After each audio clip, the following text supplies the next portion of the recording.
Hello, everyone. Thank you for joining today our alerts webinar. My name is Brian Hoffman. I'm an account executive here at ChurnZero, and usually we give a couple minutes at the beginning to let people file in, but alerts convey a sense of urgency, and in that spirit, we're actually today going to get started right now, right at 2 p.m. We recently did a webinar with Henry Schuck, the CEO of ZoomInfo that recently IPO'd, and he talked about they're a data company, and he talked about how important data is, but data is really only as impactful as the tactics that you deploy with it, and alerts are an awesome tactic, a really powerful tactic, low-hanging fruit to help CS teams and really B2B SaaS companies in general go from good to great. So I'm really thrilled to be here discussing this all today with you. You know, I hear all the time from organizations that are evaluating customer success technology like ChurnZero that they have an amazingly talented CS team, but one of the issues is their team is often reactive as opposed to proactive about different customer issues that come up, and they're often too late to be able to save customers from churning. So to start, and the way we're going to approach today is discussing alerts in terms of how you can use them to prevent savable churn, take advantage of low-hanging fruit in terms of expansion opportunities and easy renewals, and also drive a culture of accountability across your CS team. To open up, I'm going to ask you all a poll question. Would you consider your CS team to be proactive or reactive? And as we're waiting for the answers to pile in, I want to share like a non-directly CS related example here. That Target, for them, their most profitable segment of customers are parents of newborn babies, because they have a million things on their plate. They're running around all over the place. Like, they just want to buy all of their stuff at once, and Target makes it easy for them. So that's a very profitable cohort. And Target has this team of like genius business analysts that have done data analysis and can actually identify based on someone's purchases whether or not they have a high likelihood of being pregnant. So, for example, if someone purchases a cocoa butter lotion, a purse large enough to double as a diaper bag, and zinc and magnesium supplements, they could determine that that woman has, let's say, like an 87% chance of being pregnant in their second trimester and going to, be due in November, and then they'll target that person with ads. But looks like we have our results in, but that's just an example of how it can be really profitable and really fruitful to be proactive early, which is going to be a big theme of our conversation today. But let's look at our poll results. Let's pull them up and see what we have today.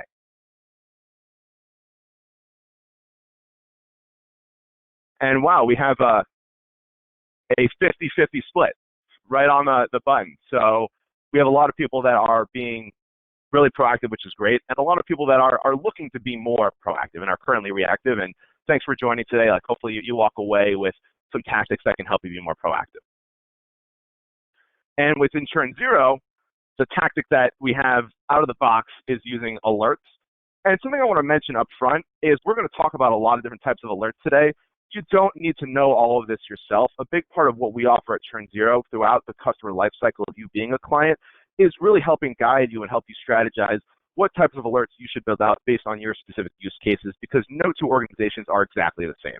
And so that's a big part of what we do here.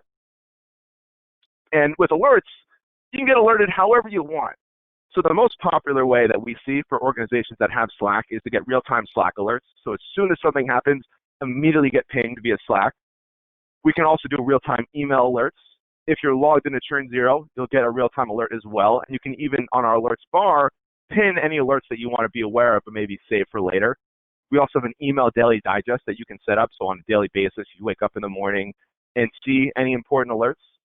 And then, of course, we have SMS alerts, which typically, for me, from my end, I wouldn't want to wake up at 5 a.m. to a text message about an upset or unhealthy customer. I mean, that's the literal definition of waking up on the wrong side of the bed that morning. But if you're managing really high touch enterprise, Fortune 1000 customers, those are really high value. And so you really need to be on top of it. And that's where SMS as well can be really impactful. And actually, one of our big Q2 releases we were going to do was going to be alerts by carrier pigeon. Our CCO, Abby, was really excited about that. but due to the pandemic, we had to pivot a little bit and instead launched Walkthroughs 2.0, which has been great. So let's talk about how you can actually use alerts. One of the common misconceptions is that you should only be alerted when things are already going bad, but there's early indicators that you can actually set up in advance to defeat the churn monsters, those terrifying, pesky churn monsters that we all have nightmares about. I know I go sleepless thinking about these guys here. And the best way to defeat them is to nip them in the bud early before they get too hungry and eat away at all of your revenue and your impressive net revenue retention rate. So let's talk through some different use cases here. One is, let's say that your accounts are disengaged. You have a customer that isn't logging in. They're not using your important features. They're not engaging consistently with your application. That's an early warning sign that they're not getting value and they're not that excited about it. So let's trigger an alert so we can go and be proactive around that. Another one is if customers are getting stuck or behind in onboarding, like that's a big problem. My previous company, Fishbowl Marketing, is actually another DC-based SaaS company. And by the way, if anyone's not aware, just found out the new Washington Redskins football name is now the Washington football team. But that aside, at Fishbowl, the biggest reason why customers would churn was failure to launch. So like these restaurants would invest in ChurnZero's marketing technology, but when they went live, they had so much on their plate that the marketing became a lower priority, and then they wouldn't use the tool, and then they wouldn't get value from it, and they churn, and it was really frustrating. And setting alerts around when customers were getting behind or stuck made it much easier for CSMs to be on top of their accounts and make sure that these restaurants got value quickly. And then, of course, if no one wants to be ghosted, if your customers aren't responding to your emails, they're not submitting any support tickets, there's no communication, no phone calls logged, that's an early indicator that you want to get ahead of so that we can either get that person back on the line or let's identify a new advocate or champion. And another easy indicator is if there's low license utilization. So at ChurnZero, we actually use Chorus. It's a sales coaching and training technology. And when we got set up, we have 10 A's at ChurnZero, including myself. And initially, only 5 of us actually implemented Chorus and started using it. And a week later, our Chorus CSM reached out to Jason, our VP, let him know that, hey, your team, only half of them are using this, so you're really not going to get the value you want in terms of upping your team's game. And Jason got right on top of getting the rest of us up and running with it. And it has been great for our team in terms of our call review sessions. And then, of course, you have customers that are bumping into issues. They have way too many support tickets, or let's say they're just upset and they submit a detractor response, like a 0 on an NPS survey. Those are both things that are early indicators that they're having trouble. Let's trigger an alert so we can get on top of that and be proactive about it immediately and then defeat these churn monsters.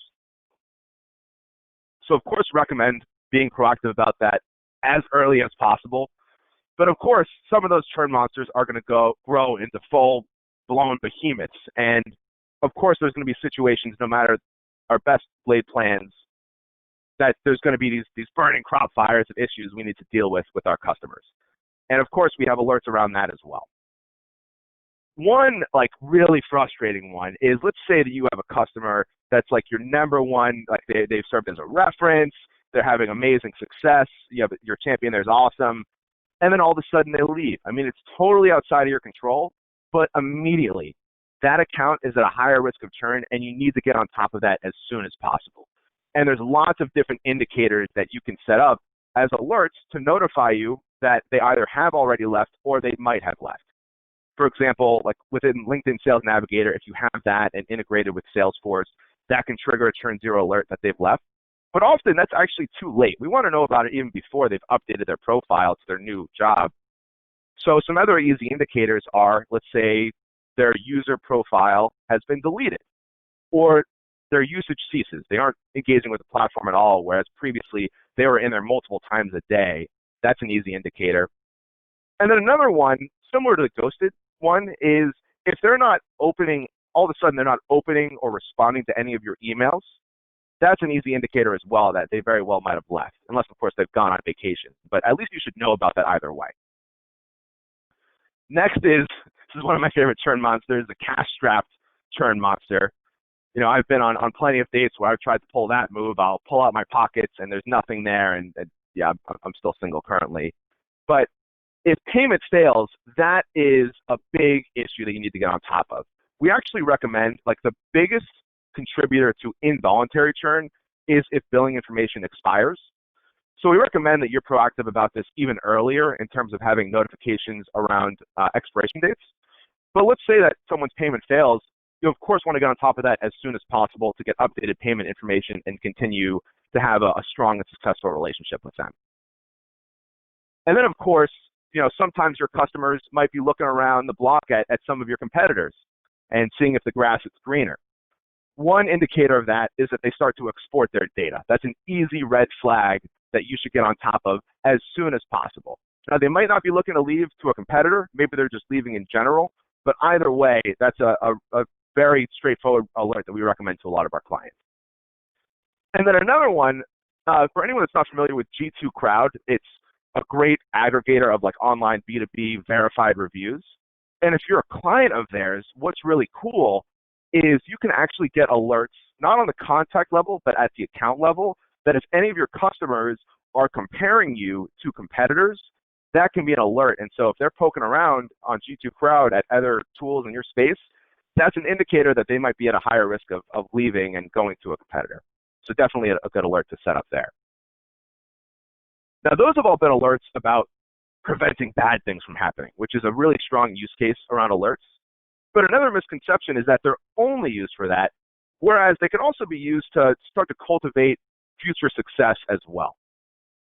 So imagine that you've gone through a rigorous evaluation of different technology vendors for a given solution you want for your team and you. And you finally, you've gotten approval internally, you had to fight for the budget, you finally get it done, you've chosen your favorite, you're up and running, you've completed onboarding, and you log in for the first time into this shiny, bright new technology that you've invested a lot of time and effort into. And then that day or the next day, you get a call or an email from your CSM saying, hey, thank you again for choosing us. We're delighted to have you as a customer. Saw you logged in for the first time. Looks like you're doing a great job so far. But of course, if there's anything I can do to help at any point, please don't hesitate to reach out. If I was that customer, I would be absolutely delighted. And that all starts with the initial awareness. And that's where you can set an alert that if a customer logs in for the first time, or if maybe the executive sponsor does, let's trigger an alert. Another is celebrating onboarding milestones. So in the Chorus use case, I don't know whether or not they actually did this, but it would have been a great move where once we did eventually get all 10 AEs pretty quickly back onto Chorus, reach out to Jason and congratulate him for hitting that milestone of we now have your whole team on there and you're going to have amazing results with us and we're really excited. You can also use alerts to be aware early of potential advocates. So if you have customers that are submitting 10s on NPS surveys that you're sending via email or in-app messaging, those could be your future advocates that can be references or referrals or case studies, or even you can ask them to submit an online review on G2 Crowd or Capterra or G2 Crowd. And it all, again, starts with knowing whether or not people are submitting those 10s. And those can be alerts that you trigger. And now that you've done such an amazing job of cultivating your customer base, now let's pluck the low-hanging fruit of your hard work and take advantage of easy expansion and also renewal opportunities at the peak opportune moments. So we have one of our clients is iContact, and they have a lot of trial accounts that they look to convert to paying customers. That's one of the ways that they keep the lights on. And what they'll do is if there's trial accounts, like the top 10% that are doing the absolute best, who are absolutely thriving, they'll trigger alerts not even to the CS team, they'll trigger alerts to the sales team, whoever owns that account, so that the salesperson can go ahead and immediately know and reach out to that customer and try and convert them from a trial to a paying account. And they've seen great results in increasing their trial conversion rate doing that. On the same note, if you have customers that are thriving and healthy, so in ChurnZero, our version of health scoring is called churn scores, and lower the better. Less chance of churning, higher chance of expansion. And for accounts that have both really low churn scores and are doing amazing, and there's white space to grow within the account, and that is very use case specific, whether it's upselling or cross-selling different features or modules or growing into new locations. But if you have accounts that both are thriving and have white space, let's trigger an alert to see if we can get an easy expansion opportunity. And a classic example of that is like if customers are approaching their license limits or their credit limits, let's trigger an alert to sell them additional new ones. Now, those are some expansion use cases, but it can also be done to trigger easy renewals as well. Like our CS team gets alerts on the 90-day mark before an upcoming renewal. And for accounts that are absolutely thriving, they'll try and reach out early and secure an early renewal and just take a little bit of stress off their plate come the end of the quarter. Now, these have all been use cases around using alerts for your customers. And actually, one more anecdote I want to share from my colleague Bora that she told me about is a timely one that we have a European client. They chose not to be named, but they, due to COVID-19, had a lot of their customers needing to pause both their billing and using their service. And what that client did that was really clever is they were, of course, very lenient about it and made that very easy for their customers. But they still gave their customers access to the tool, but they weren't supposed to be using it, was kind of the agreement. And they set alerts that any of those paused accounts that started logging back in and using it that would trigger an alert to the CSM. And they were able to resume 40% of those paused accounts, getting them back on billing and back paying, which was really impactful for them. Alerts don't just need to be about your customers, though. You can also use them to keep your team of gardeners, your team of CSMs accountable and on top of their responsibilities too. And that's one of the ways that you can defeat the abandoned churn monster. Like if there are tasks that are high priority and well overdue, or if you have key accounts that it's been more than 90 days and there hasn't been a QBR completed, those can trigger alerts to leadership to get on top of that and get their team on top of that as well. Another really powerful thing is the concept of timed escalation, where let's go back to the payment failed example and the cash strapped churn monster. Let's say that on day one, we trigger that alert to the CSM. And now it's been like 10 days. On day 10, what we can do is then trigger an alert to whoever their direct report is, or like the manager of CS, the VP, the director, because we can do alerts in my domain as well that managers can set up. And if that manager or that director gets that alert, they'll know that A, there's a big problem here, and B, my CSM, they got alerted about this 9 days ago, like why hasn't this been taken care of? And they can speak with the CSM, and it's likely going to be one of two things. Either one, the CSM dropped the ball, and that's bad, and we should know about that. They should be held accountable to that. But also, maybe they just need help. Like maybe the CSM tells them, yeah, I've been trying my best to get in touch with them, and I'm having no luck whatsoever. Can you help me out? And that's another great way to escalate things internally. And another great tidbit that Bora gave me that we do internally at ChurnZero, and her term for this is alert inception, which is alerting on alerts. So at ChurnZero, we have some of those like major red flag burning fire alerts as well. And if any three of those are triggered in any given 90-day period, immediately Abby, our chief customer officer, gets a real-time alert so that she can get involved as well, because she's very hands-on. And that is really it. Again, there's a lot of different tactics you can deploy in terms of alerts. And of course, throughout you being a ChurnZero client, we're going to handhold you through all of it. You do not need to figure this out all on your own. That's what your CS team and your onboarding specialists are here for. And all of that's included for every client. And really what we see is the best organizations are, first off, preventing savable churn and accelerating easy expansion revenue by being proactive early. Don't just wait until there's those burning fires. At the same time, when the house is burning down, when there are those burning fires, you need to know about it as soon as possible so you can get on top of it before it's completely too late. And then lastly, alerts aren't just for customers. they can also be used to keep your team accountable internally as well. And I know we're coming up right on time, so I'll open it to questions in our remaining time.